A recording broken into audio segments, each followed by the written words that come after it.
Quero convidá-lo a abrir a palavra do nosso Senhor no livro de Isaías, capítulo 40. Nós vamos continuar a nossa exposição aqui em Isaías 40. No domingo passado, pelo culto da manhã, nós lemos os versículos de 1 a 11. Agora nós vamos ler o de 12 a 31.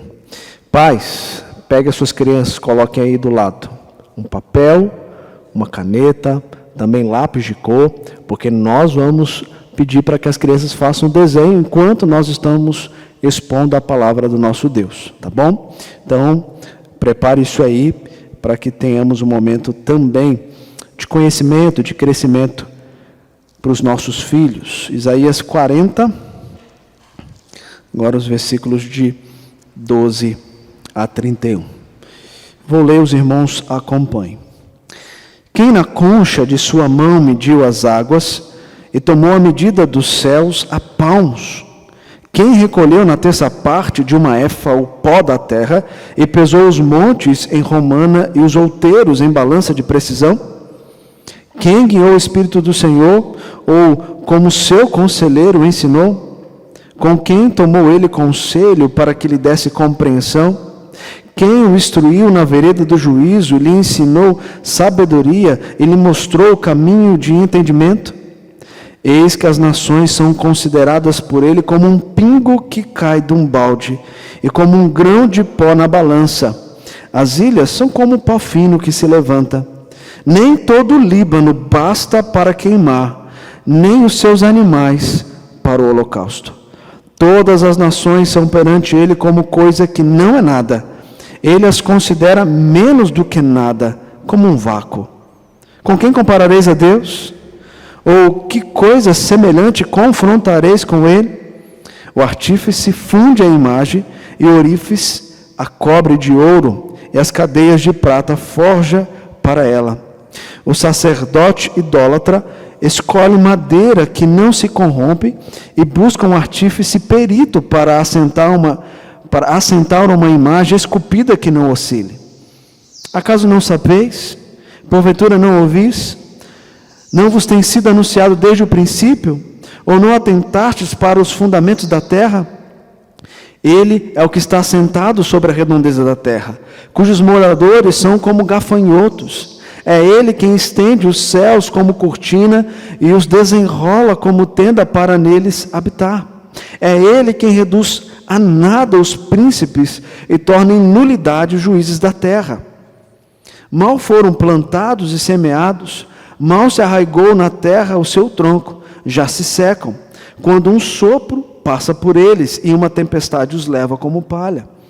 A quem, pois, comparareis para que eu lhe seja igual? Diz o santo. Levantai ao alto os olhos e vede. Quem criou estas coisas?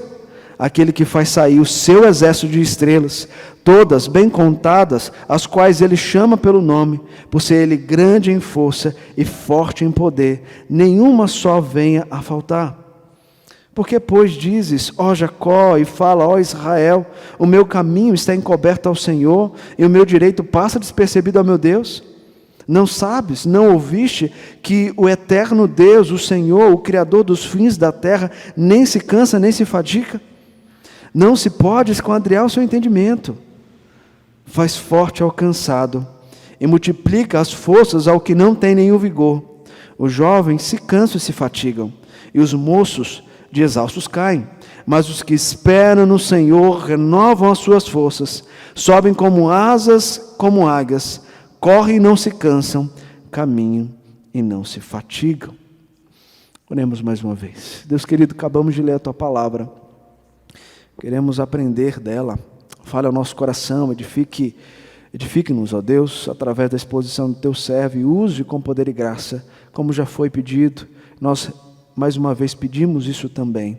Dependemos totalmente do Senhor para entendermos aqui o que está revelado.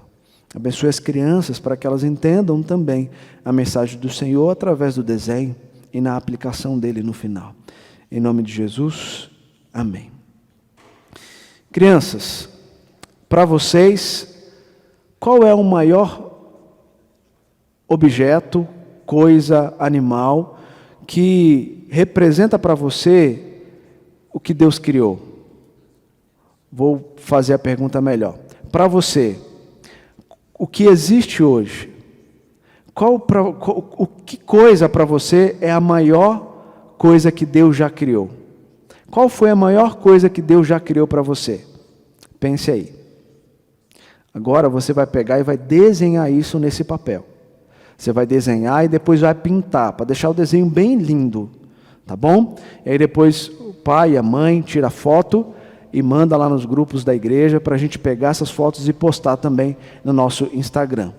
Então, de novo, que coisa que você conhece que representa a maior coisa que Deus já criou? Passe isso para o papel e depois, no final, o pastor vai falar um pouquinho com vocês sobre esse desenho, tá bom? Então, os pais ajudem aí os seus filhos a fazerem então esse desenho, enquanto nós estaremos expondo a palavra do nosso Deus. Aqui nós estamos então no livro de Isaías, só relembrando algumas coisas que falamos com os irmãos no domingo passado. O livro de Isaías foi escrito pelo profeta, esse homem chamado por Deus para ser o porta-voz das visões do Senhor ao povo de Israel. E quando nós lemos, nós vemos aqui 3 divisões no livro. Do 1 ao 39, nós temos aqui o profeta Isaías trazendo uma mensagem de juízo sobre o povo. Depois do capítulo 40, esse capítulo que nós lemos e vamos expor, até o capítulo 55, nós temos ali também uma outra temática, até uma visão falando de um outro tempo, agora do tempo em que esse povo está no cativeiro. E a mensagem deixa de ser uma mensagem de juízo, porque esse povo está para sair desse cativeiro, para ser uma mensagem de consolo, com aquele que é o Deus que vai restaurar esse povo, livrando-os desses 70 anos que eles ficaram exilados na Babilônia.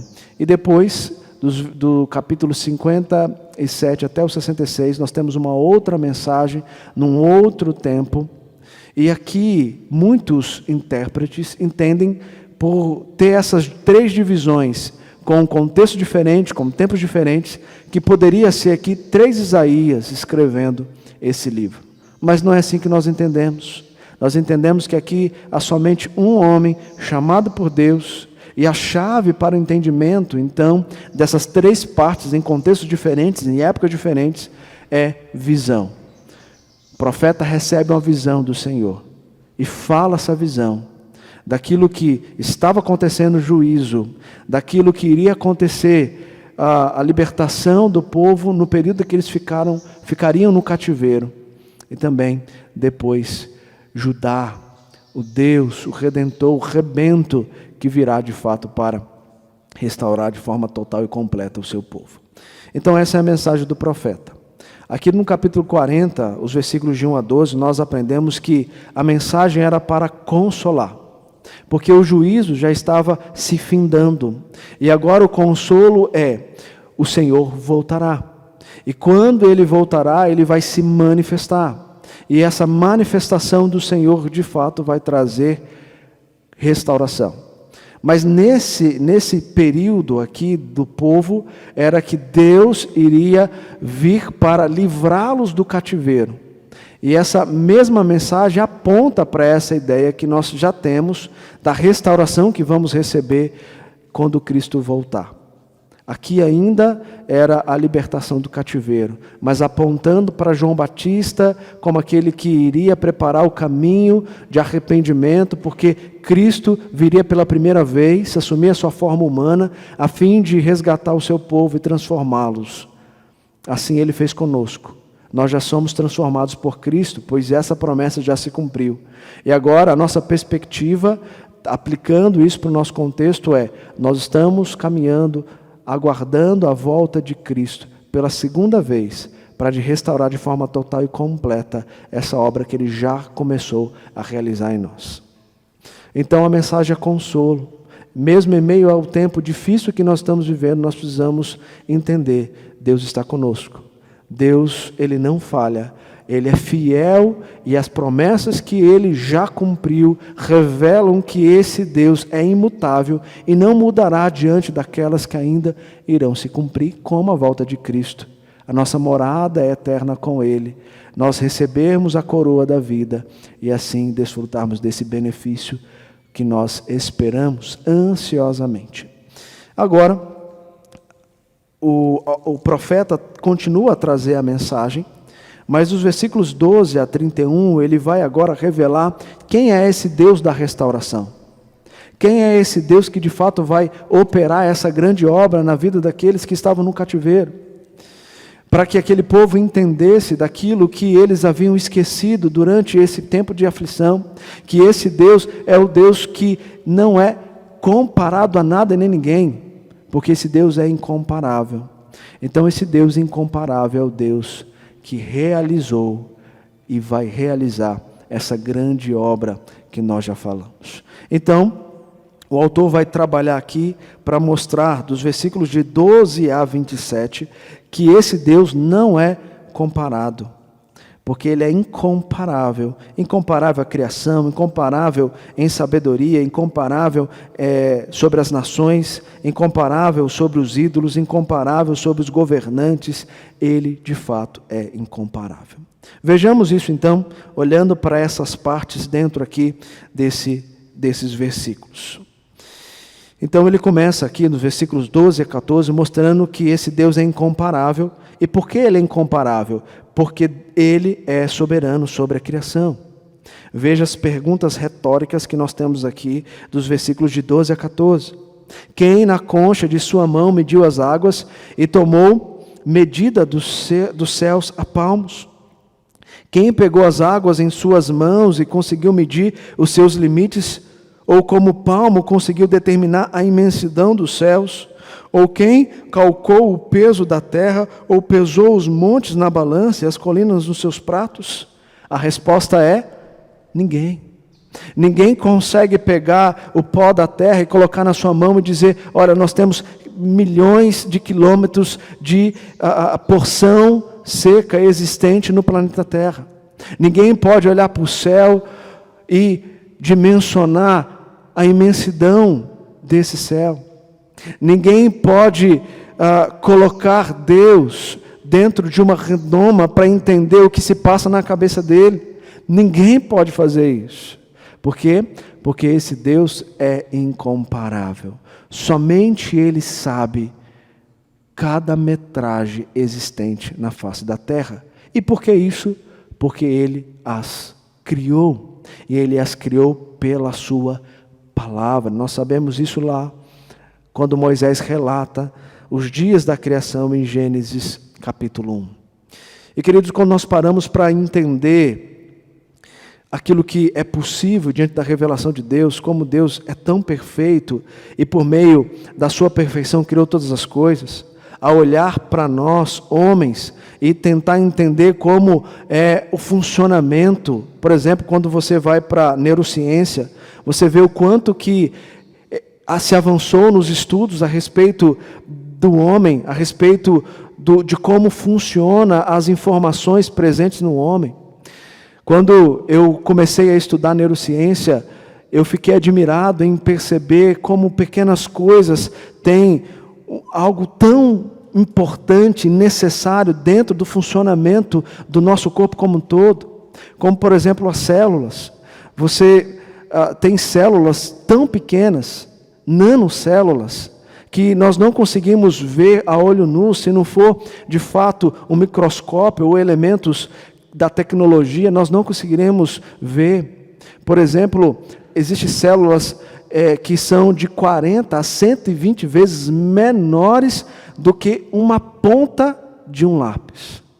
E quando você abre essas células, você vê o núcleo da célula, você percebe que lá dentro daquela célula já há existente dentro dela uma imensidão de organelas, uma imensidão de coisas. Como uma pequena célula presente num corpo recheado delas pode ter tanta importância no funcionamento do homem. Quem criou isso? Foi Deus. Por exemplo, quando eu estava estudando também sobre as ondas sonoras, como nós recebemos a informação que entra pelo nosso ouvido e chega até o nosso cérebro, e isso é transformado em informações, como isso se dá, é uma coisa maravilhosa. Essas informações que vêm até o nosso ouvido, ele vem por meio de ondas, né? Essas ondas vêm vibrando e vibra em nós o nosso tímpano. E depois de vibrar o nosso tímpano, ele vibra também os ossículos. Os ossículos é algo que dentro dele há um martelo, uma bigorna, há também um estribo. Tudo isso compõe um movimento. Esse movimento começa a vibrar também. Essa vibração passa para a cóclea. Dentro da cóclea há diversas coisas ali dentro, mas uma delas é uma água existente. Dentro dessa água existente, você tem ali as células receptoras sonoras.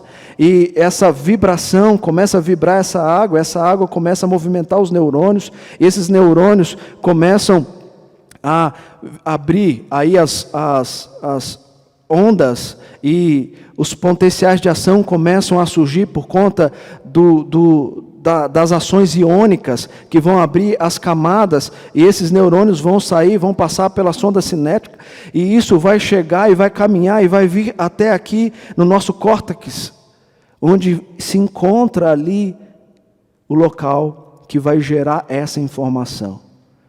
Como tudo isso pode acontecer no homem? Como tudo isso pode trazer essa informação para nós? Assim como nós enxergamos as coisas, como isso pode transformar, essa imagem pode ser transformada em imagem real diante de nós? Como pode tudo isso? E é interessante que quanto mais a ciência avança, mas ela descobre que há mais caminhos se abrindo diante dos seus estudos. E ela não vai conseguir de forma alguma, durante o tempo que nós vivermos aqui, ter toda a complexidade humana descrita, como se dá, como funciona, tudo isso para nós.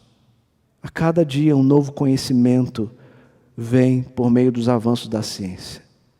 Como nós lemos lá no Salmo, o salmista lá no Salmo 139 vai dizer para nós, tudo isso, a forma como o Senhor nos formou é assombrosamente maravilhoso.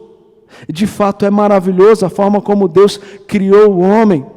Então, como uma matéria autoexistente vai gerar um homem? Como essas coisas vão surgir de uma ordem natural? Como? Não tem como. Por quê? Porque tudo isso vem da mão de um Deus Criador. E esse Deus, Isaías está trazendo isso para aquele povo. Esse Deus, Ele é soberano sobre a criação, porque Ele fez toda ela pela sua palavra e tem todo o controle dessa criação em suas mãos. Isso é motivo de nós agradecermos e glorificarmos a Ele. E o profeta está trazendo essa realidade para aquele povo, porque aquele povo estava desanimado, aquele povo estava triste, aquele povo tinha esquecido da realidade daquele que é o Deus soberano. E o profeta mostra que Ele é soberano sobre a criação. Mas ele continua a nos mostrar que não apenas sobre a criação Deus é soberano, mas que o homem não consegue em sua mente determinar o conhecimento de Deus, determinar a sabedoria de Deus. O homem não pode ser o conselheiro de Deus. Versículos 13 e 14, quem guiou o Espírito do Senhor?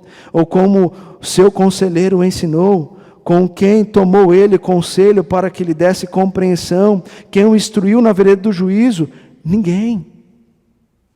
Porque o homem foi criado por Deus. E tudo isso aconteceu conforme o conselho da sua própria vontade, como Efésios 1 vai nos ensinar. O homem não pode determinar para Deus aquilo que ele deve pensar, nem aquilo que ele deve fazer. Mas tudo que nós pensamos ou fazemos diz respeito àquilo que o nosso Criador nos fez e como Ele nos colocou para, de fato, viver nesse mundo, buscando aquelas coisas que, de fato, vão adorá-lo. Nós não somos nada diante desse grandioso Deus, desse soberano Senhor, que é um Deus soberano sobre a criação. Romanos 11, versículo 34, como nós lemos: quem, pois, conheceu a mente do Senhor? Quem conheceu a mente de Deus? Ninguém. Apenas o que nós podemos saber a respeito dele se encontra narrado aqui nas Escrituras. Quando você olha para a mitologia grega, como por exemplo, você vê lá no panteão, aqueles semideuses, deuses presentes ali reunidos, buscando conselho um com o outro. Esses deuses foram criados pela mente humana, mas o nosso Deus é soberano. Nós não precisamos reunir o conselho para dizer: Deus, faça isso ou faça aquilo. A Escritura diz que tudo Ele fez conforme a sua própria vontade, para manifestar a sua própria glória. Deus é soberano sobre a criação. Os versículos de 15 a 17 vão mostrar que agora Deus é soberano sobre as nações. O profeta então vai sair da ideia do cosmo para falar agora da esfera da história, para mostrar que as nações que já nasceram e se tornaram potências, elas não são nada diante desse Deus poderoso que criou o homem, que criou a mulher e permitiu com que eles se unissem e se juntassem para se formarem em nação. Por exemplo, considere os egípcios, que subjugou o povo de Deus, o povo de Israel por 400 anos. Deus foi lá e os humilhou com as 10 pragas, livrando o seu povo da mão dos egípcios. Quando nós olhamos também para os assírios, Deus foi lá e derrotou os assírios, que investiam as suas guerras contra esse povo de Israel. Venceram em alguns momentos, mas foram derrotados por Deus. Os babilônicos, que se levantaram como uma nação poderosa por permissão de Deus, e agora estava deixando esse povo nesse cativeiro por permissão de Deus durante 70 anos, e Deus vai transformar a Babilônia em nada, como nós olhamos para a história e sabemos. Nós podemos avançar um pouco mais. Por exemplo, pensar nos grandes impérios, o Império Romano, o Império Russo, o Império Britânico, que se tornaram grandes, mas agora não são nada diante desse Deus poderoso. Quando nós paramos para olhar para as grandes nações existentes no nosso mundo hoje, como Estados Unidos, Rússia, China, essas nações não são nada diante desse Deus. Deus é maior do que tudo isso, e a Escritura diz aqui que eles não passam de pó, e que Deus coloca em suas mãos, e esse pó escorrega por entre os seus dedos. Não passa de uma gota. Essas nações não são nada. A Escritura diz aqui que elas são como um vácuo, são vazias. Elas são o que são por permissão de Deus. Então nós não podemos olhar para as nações, confiar nelas, ter medo delas, mas nós temos que olhar para o Deus que é soberano sobre elas. Depois ele vai falar que ele também é soberano sobre os ídolos humanos, os versículos de 18 a 20.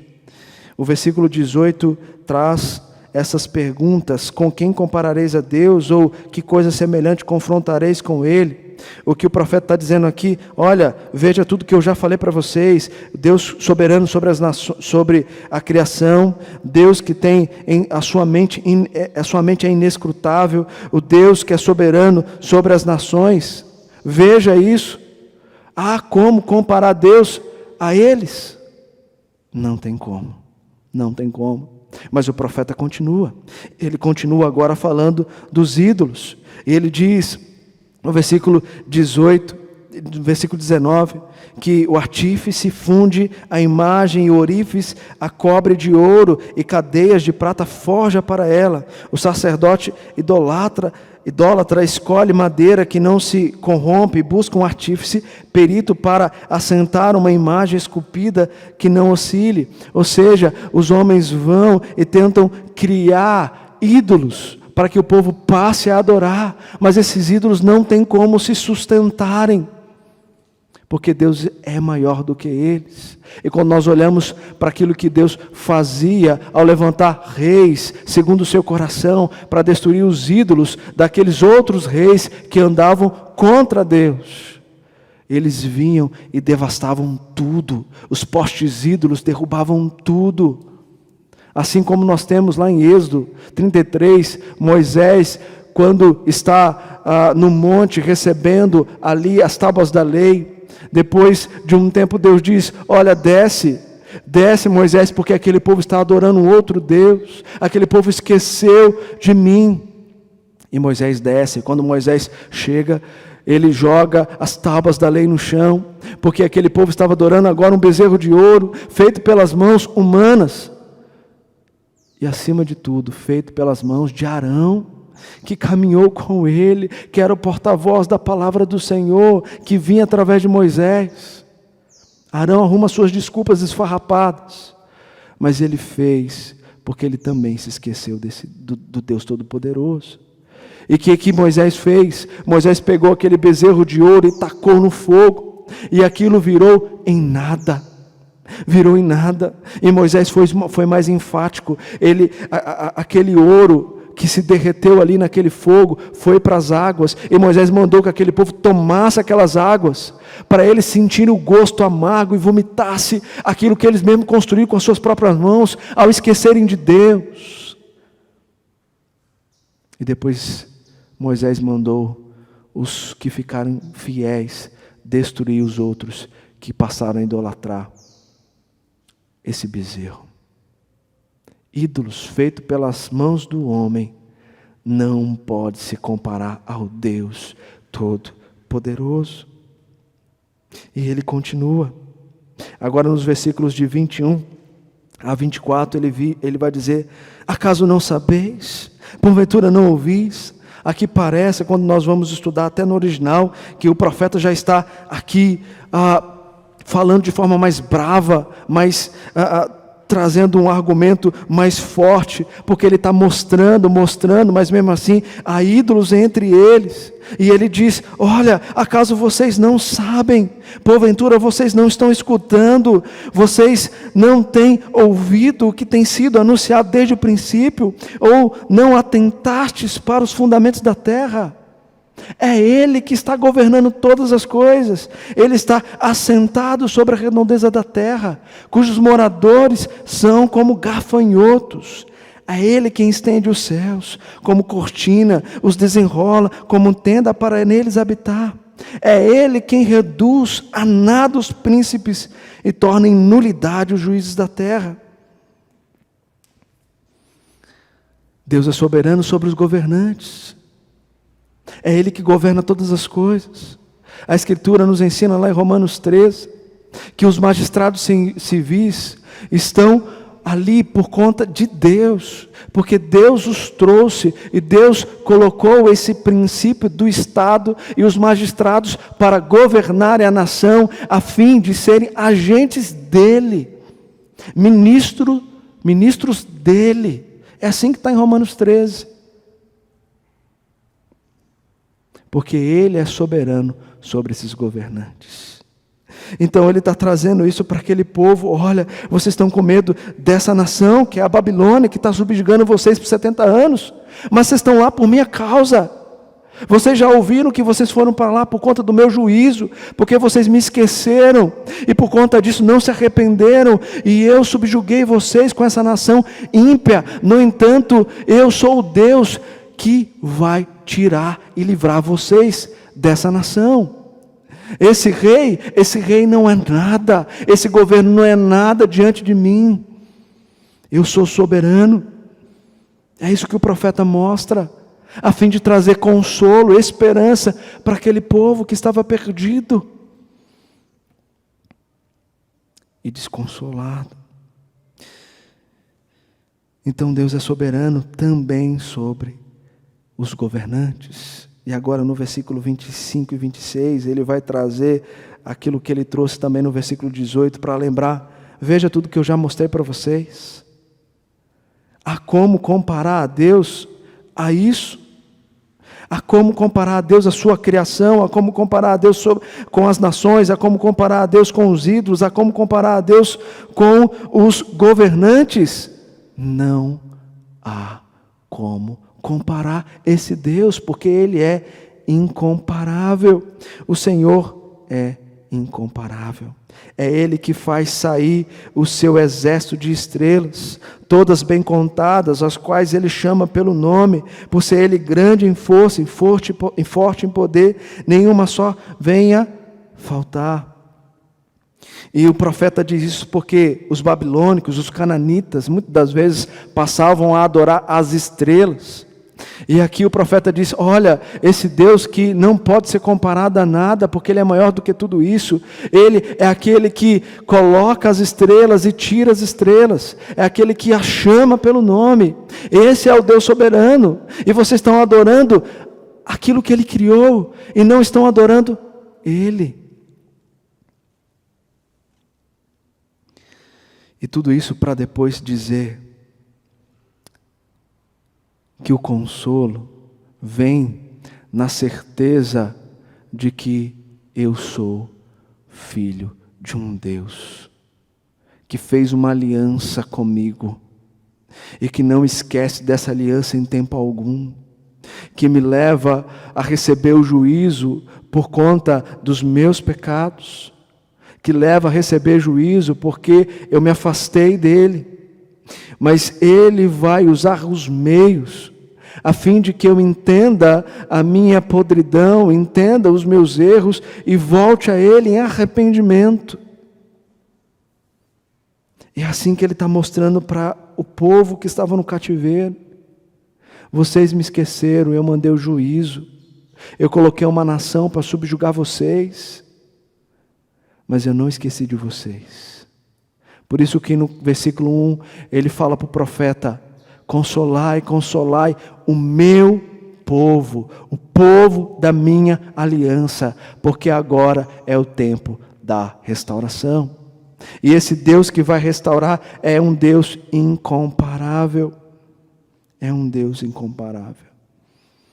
E ele então traz os versos 27 e 31, essa lembrança, a fim de consolar mais uma vez esse povo. No versículo 27, ele vai trazer algo que era uma indagação constante no coração daquele povo que estava no cativeiro.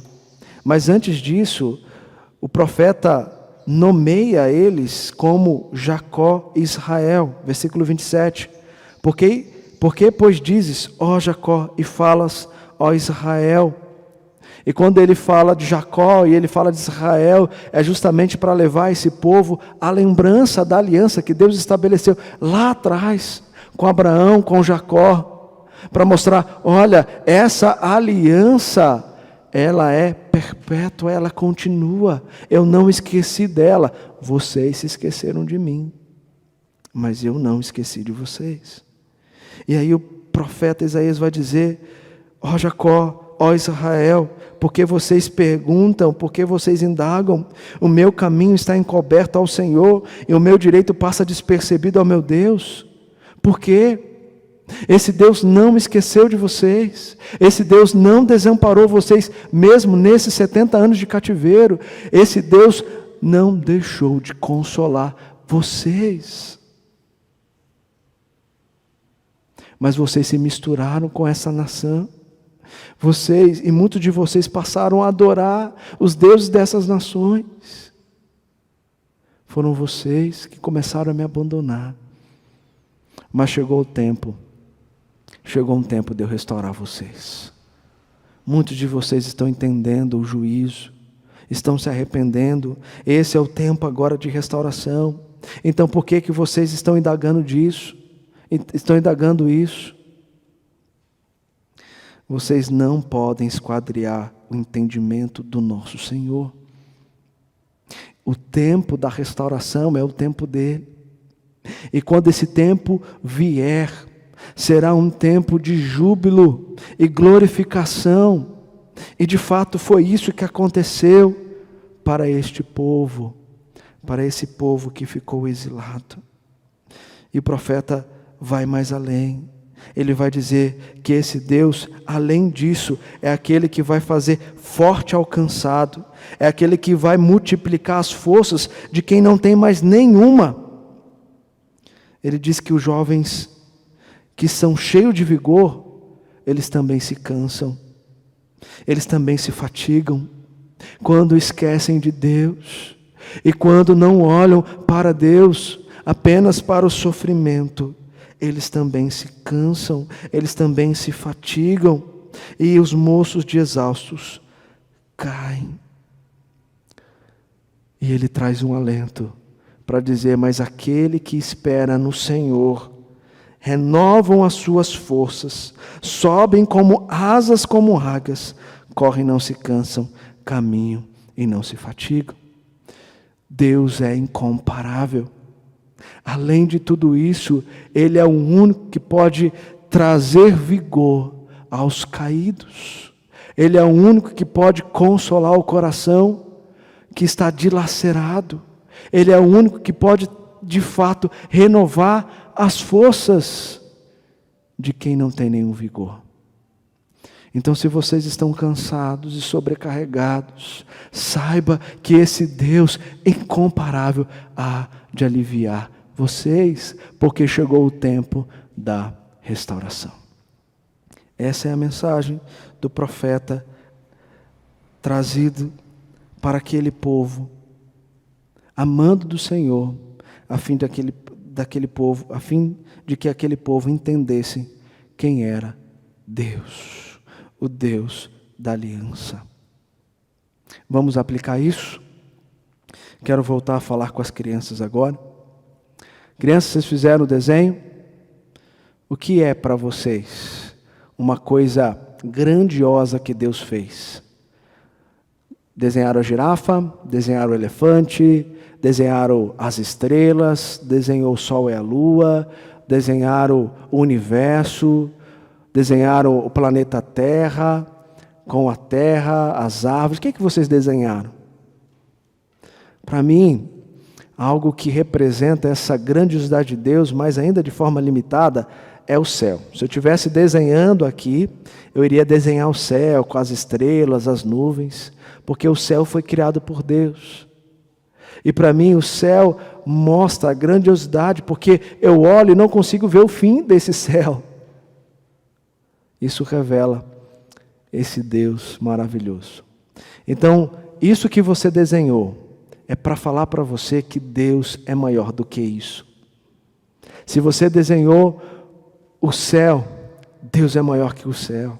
Se você desenhou a terra, Deus é maior que a terra. Se você desenhou um animal, Deus é maior que o animal. Sabe por quê? Porque foi Deus que criou. E sendo Deus que criou, Deus é maior do que tudo isso. Deus é poderoso. Deus é o Deus de toda a criação. Ele criou você, Ele criou a mim. E sabe o que isso nos ajuda a entender? Nos ajuda a entender que naqueles momentos que o nosso coração está triste, que nós estamos cansados, que nós choramos por uma coisa que queríamos muito, mas não recebemos, ou uma coisa que alguém fez contra nós, sabe, quando nós estamos mas bem triste, e o pai e a mãe tentam ali consolar, mas mesmo assim você continua triste, sabe que você tem um Deus a quem você pode recorrer. Você pode colocar o joelho no chão e orar, falar: Senhor, enxuga as minhas lágrimas, está doendo muito o meu coração, tira essa dor do meu coração. Ele pode fazer isso. Na verdade, Ele é o único que pode fazer isso. Sabe por quê? Porque Ele é maior do que tudo que existe no universo. Esse é o seu Deus, esse é o meu Deus. Por isso nós podemos descansar nele. Eu quero continuar aplicando essa mensagem a você, dizer que esse Deus, de fato, é um Deus poderoso, que revela a sua glória nas páginas das Escrituras, revela a sua glória na obra da criação. E nós, quando paramos para pensar na glória, nós olhamos para os seus atributos, os atributos incomunicáveis de Deus, que fazem parte da sua transcendência, como a sua autoexistência, a sua imutabilidade, um Deus que é infinito, um Deus que é onisciente, um Deus que é único. Mas é conforto saber que esse Deus que é transcendente, Ele também é um Deus imanente, Ele se emana, Ele traz os seus atributos comunicáveis para revelar a nós o seu amor, a sua bondade, a sua fidelidade, a sua verdade. Tudo isso para mim e para você, a sua misericórdia, a sua sabedoria. Esse é o Deus a quem nós adoramos. Então esse Deus nos permite conhecê-lo através dos seus atributos, a fim de sabermos que Ele, de fato, é um Deus presente em todas as circunstâncias. Nesse momento que nós estamos vivendo, que é um momento muito difícil para nós, é um momento em que muitas pessoas estão sofrendo diante da realidade que agora estão sem empregos ou qualquer outra coisa que veio por conta da pandemia. Saber que existe um Deus que permite e não me desampara, um Deus que é o único que pode trazer o pão, o alimento, o sustento, tudo que eu preciso, isso me conforta. Saber que esse tempo de sofrimento é um tempo passageiro, isso me conforta. Saber que eu posso olhar para a certeza da sua promessa, porque Ele não vai mudá-la, e entender que de fato nós estamos peregrinando por essa terra, e logo nós o veremos face a face, ouvindo Ele nos chamar para adentrarmos na sua mansão celestial, a qual Ele está preparando para mim e para você. Isso traz para nós esperança. E o sofrimento nos ensina muitas coisas. O sofrimento nos ensina, primeiro, que eu preciso confiar mais em Deus e menos em mim. O sofrimento me ensina a depender daquele que de fato traz tudo que eu preciso.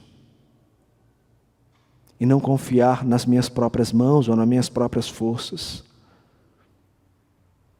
A esperança me ensina que eu só tenho Deus. Só tenho Deus como Senhor soberano sobre a minha vida, cuidando, guiando e direcionando o meu caminho para Ele. Mas também me ensina que eu não posso confiar em homens, eu não posso confiar em príncipes dessa terra, eu não posso confiar em governantes, em pessoas que têm o poder em suas mãos, eu não posso confiar nelas.